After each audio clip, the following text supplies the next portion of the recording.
täna on Paldiski linnakut väga suures mahus ümber ehitatud. Et kõik, kes Paldiskis on käinud, tõenäoliselt on märganud, et on vanu hooneid lammutatud ja uusi juurde kerkinud. Oleme ehitanud Paldiskisse tuttuue standardkasarmu, oleme renoveerinud ja uuendanud olemasolevaid hooneid. Lisaks on linnakusse tekkinud suurepärased tingimused sportimiseks, et uus universaalhall, erinevad spordiväljakud, takistusrajad.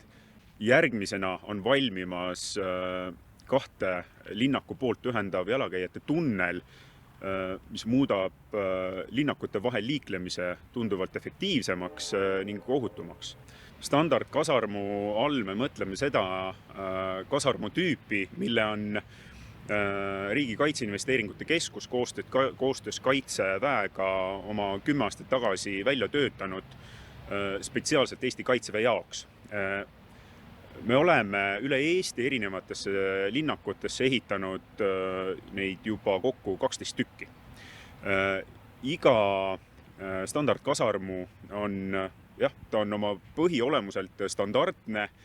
Temas on ruumid ajateenijatele, tööruumid, sinna mahub enamjaolt 300 ajateenijat majutuma, aga siiski väikesed nüansid on alati erinevad. Et me ei pea enam kulutama aega ega raha selle peale, et hoonet projekteerida suures mahus ja loomulikult ka rahalist võitu, sest iga kasarmu ehitusega me timmime teda natukene efektiivsemaks ja optimaalsemaks.